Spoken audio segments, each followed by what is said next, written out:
अस्सलाम वालेकुम and welcome back to doctor ask with Langman clinical series. Start करते हैं चैप्टर 2 के क्लिनिकल से। बिस्मिल्लाहिर्रहमानिर्रहीम।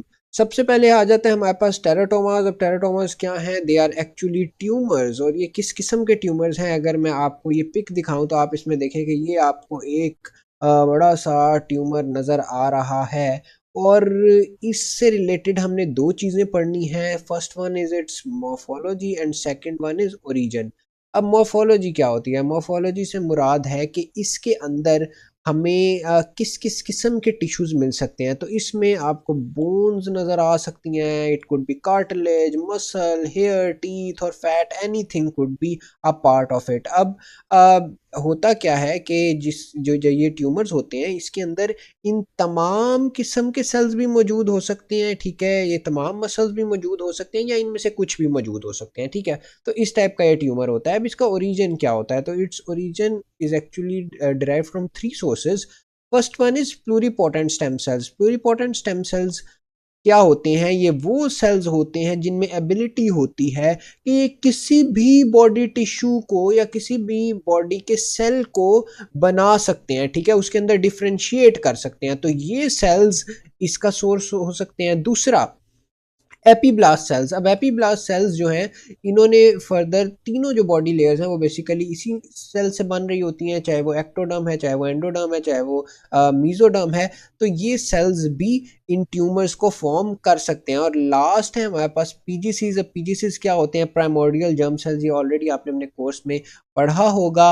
ये प्राइमोर्डियल जर्म सेल्स जो हैं ये अगर अपने जो पाथ है उससे ये यूं कह लें कि भटक जाएं तो ये भी इस किस्म के ट्यूमर्स को क्रिएट कर सकते हैं। तो ये था हमारे पास टेराटोमास। अब हम नेक्स्ट मूव करते हैं अपनी क्रोमोसोमल एबनॉर्मेलिटीज़ की तरफ। अब क्रोमोसोमल एबनॉर्मेलिटीज़ ना दो टाइप्स की होती हैं, एक होती है न्यूमेरिकल और एक होती है स्ट्रक्चरल। ठीक है, अब हमने देखना ये है कि इससे रिलेटेड ना अमूमन एससीक्यू भी आ जाया करता है। तो हम इसको, और उस एससीक्यू में क्या होता है न्यूमेरिकल और स्ट्रक्चर का डिफरेंस, तो हम इसको उसी डिफरेंस की फॉर्मेट में देखते हैं।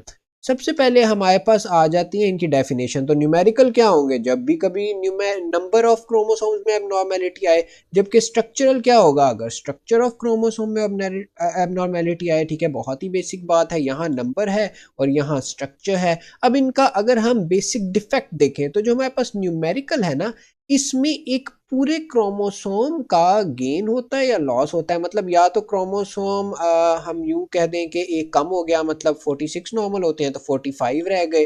ठीक है, या 47 हो गए। तो क्रोमोसोम के जो है हमारे पास पूरे क्रोमोसोम का गेन या लॉस हो रहा है। जबकि जो स्ट्रक्चर है ना, ठीक है, स्ट्रक्चर के अंदर क्या होता है? स्ट्रक्चर के अंदर सेगमेंट्स में प्रॉब्लम आती है, मतलब सेगमेंट्स की रीअरेंजमेंट हो जाती है। मतलब अगर मैं बनाकर दिखाऊं तो ये है मेरे पास एक, जस्ट गिविंग एन एग्जांपल, ये है मेरे पास एक नॉर्मल क्रोमोसोम। ठीक है, अब ये नॉर्मल क्रोमोसोम ऐसा नहीं रहता और ये कुछ बन जाता है। ये देखें, ये वाला पार्ट तो जो मैं बना रहा हूँ ये तो नॉर्मल है, लेकिन लेट सपोज यहाँ पे ये जो यहाँ वाला पार्ट था, ये वाला, ये यहाँ से टूटा और टूट कर ये आ गया इस जगह पे। तो ये हमारे पास बेसिकली स्ट्रक्चरल एबनॉर्मेलिटी है। ठीक है, अब हम फर्दर देखते हैं, हमारे पास आ जाते हैं हम अपने नेक्स्ट पॉइंट की तरफ, विच इज मेन कॉज। इसका मेन कॉज क्या है? इसका है नॉन डिसजंक्शन। अब नॉन डिसजंक्शन क्या होता है? ये आप ऑलरेडी पढ़ के आए हुए हैं अपने प्रीवियस क्लासेस में कि ये हमारे पास मियोसिस के दौरान या माइटोसिस के दौरान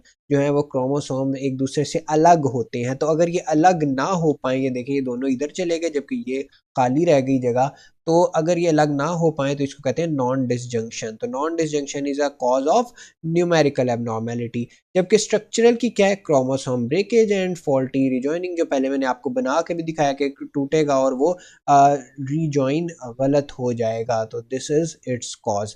उसके अलावा अगर हम इसकी टाइप्स की बात करें तो एन यूप्लॉइडी, ठीक है, और इसके अंदर देखें यूप्लॉइडी बेसिकली टर्म यूज होती है नॉर्मल बॉडी के जो आपके क्रोमोसोम के सेट्स होते हैं ना। फॉर एग्जांपल मैं आपको बताता हूँ, this is an is a term for haploid. ठीक है, 2n is a term for diploid. ये टर्म्स यूज होती हैं। तो अगर कोई n का ही मल्टीपल हो, फॉर एग्जांपल n है, 2n है, 3n है, तो उसको कहते हैं यूप्लॉइडी। लेकिन अगर ये एग्जैक्ट मल्टीपल ना हो n का तो इसको एन यूप्लॉइडी कहते हैं। ठीक है, और इसके अंदर हमारे पास क्या क्या आ जाता है, मोनोसोमी आ जाता है, मतलब एक क्रोमोसोम कम है, ठीक है, दैट विच इज 45। ट्राइसोमी के अंदर क्या होता है कि एक क्रोमोसोम ज्यादा है, मतलब 47 हो गए। नॉर्मल कितने होते हैं 46, तो एक कम 45, एक ज्यादा तो 47। ये इसकी टाइप्स हैं। और अगर हम यहाँ स्ट्रक्चरल की टाइप्स की बात करें तो इट कुड बी डिलीशन, एक जगह से क्रोमोसोम फुल कंप्लीटली डिलीट हो सकता है, या डुप्लीकेशन हो सकती है, ठीक है, एक सेगमेंट की।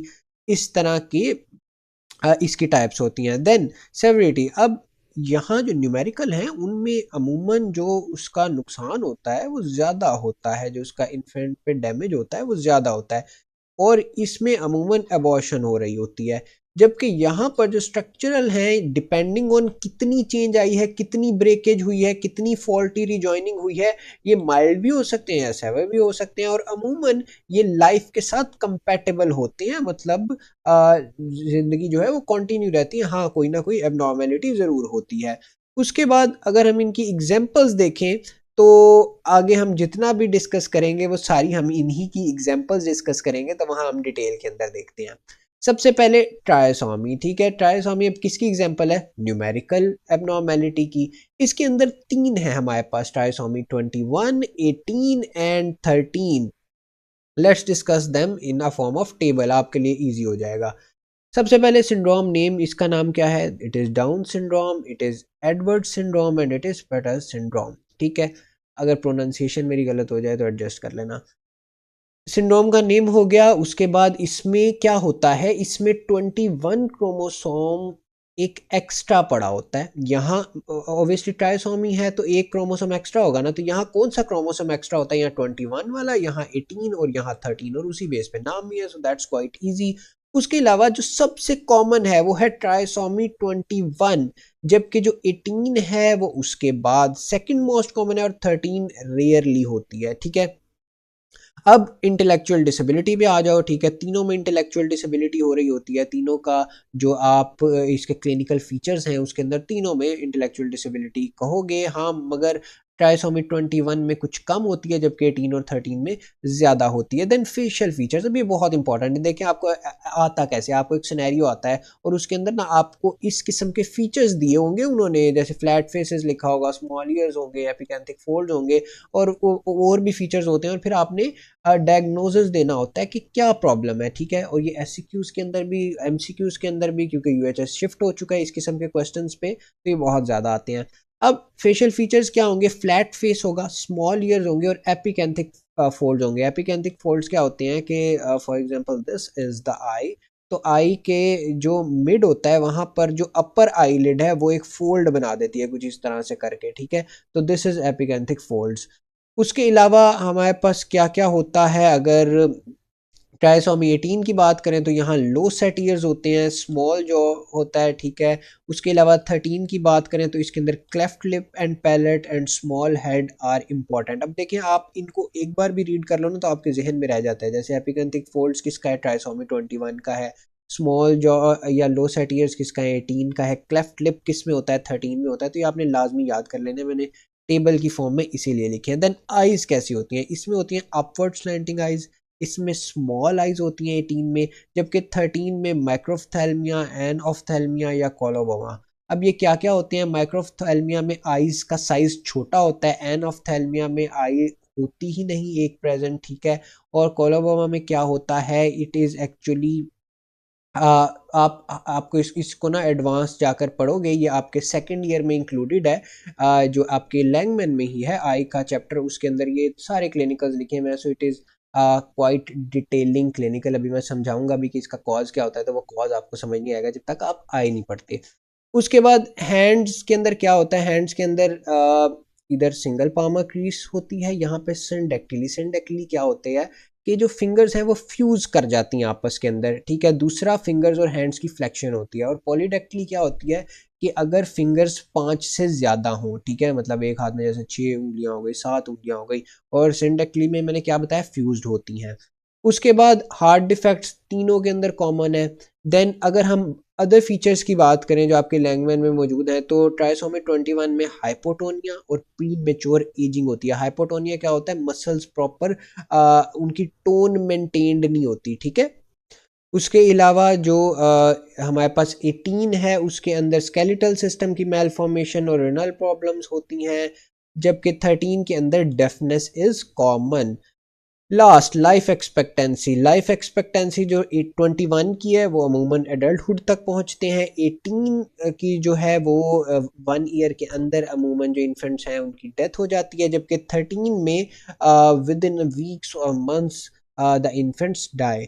अब एक और चीज़ इससे रिलेटेड याद रख लेना, मैं यही बता देता हूँ, जो ट्राइसोमी 21 है, जो डाउन सिंड्रोम है, इट इज़, इसमें एक और भी फीचर होता है और वो ये होता है कि इन जो होते हैं ना ये जो इसके पेशेंट्स होते हैं, वो उनमें इंक्रीज्ड रिस्क होता है दूसरी बीमारियां पैदा होने का, ठीक है।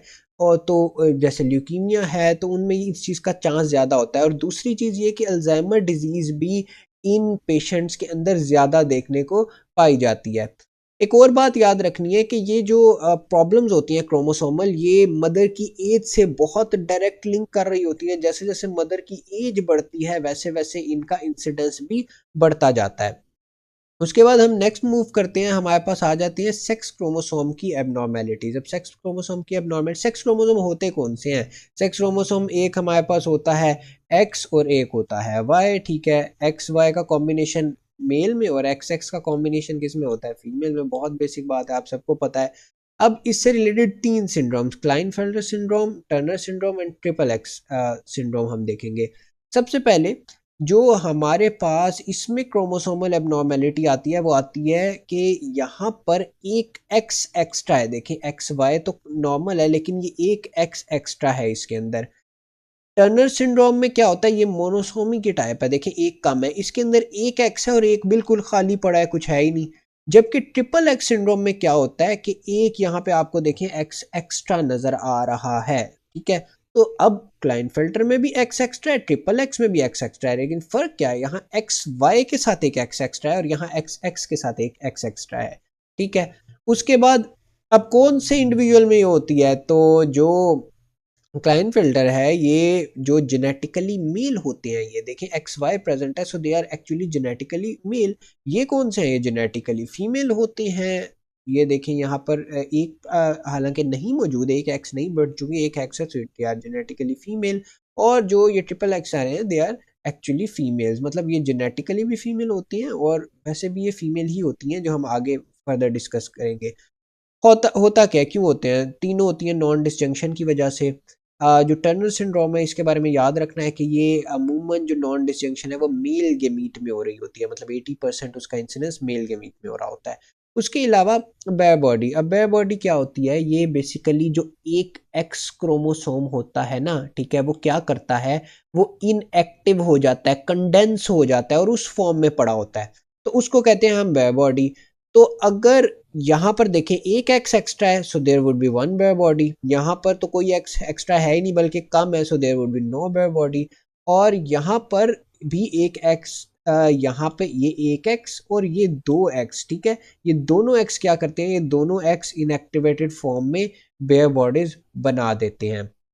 उसके अलावा अगर हम नेक्स्ट देखें तो जो हमारे ऑर्गन्स हैं उनसे रिलेटेड अगर हम देखें तो जो टेस्टिस हैं वो बिल्कुल स्मॉल होते हैं और अंडर डेवलप्ड होते हैं, ठीक है, क्लाइनफेल्टर में। जबकि टर्नर सिंड्रोम के अंदर वो ओवरीज, क्योंकि ये जेनेटिकली फीमेल हैं तो इनमें हम ओवरीज डिस्कस करेंगे, तो ओवरीज आर रूडिमेंट्री, ठीक है, मतलब ओवरीज प्रॉपरली डेवलप नहीं होती।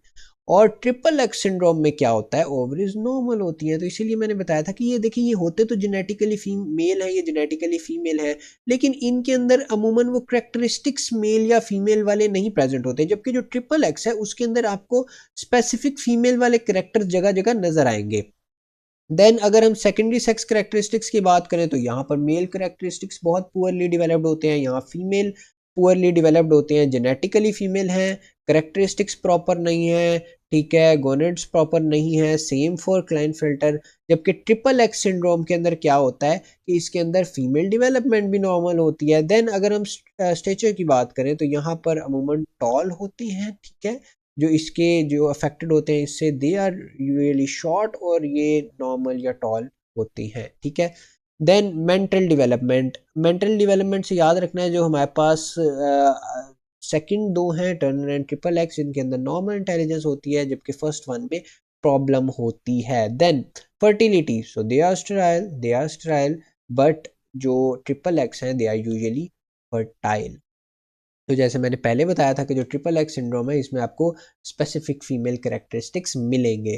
तो ये हमने सेक्स क्रोमोसोम की एबनॉर्मेलिटीज़ देखी हैं अभी तक, और ये देखें जितने आपने ये डिफरेंसेस देखे हैं, अगर आपको इनमें से कुछ भी आ जाए, फॉर एग्जांपल आपको क्लाइनफिल्टर सिंड्रोम से रिलेटेड आ जाए, वहाँ पर आपको इस किस्म की बातें आ जाएंगी, ठीक है, कि टॉल स्टेचर है, ठीक है, स्टेराइल है, और जो है उसमें टेस्टिस स्मॉल है, तो आप फ़ौरन गेस कर लेंगे कि ये क्या है। देन अगर हम फर्दर क्लिनिकल फीचर्स की बात करें जो कि आते हैं, जो कि आपको आने चाहिए, तो इसके अंदर क्या होता है, इसके अंदर देयर इज गायनेकोमास्टिया। गायनेकोमास्टिया क्या होता है कि अगर जो मेल हो, जो जेनेटिकली मेल हो, उसमें एबनॉर्मल ब्रेस्ट डेवलपमेंट हो जाए तो उसको गायनेकोमास्टिया कहते हैं, ठीक है।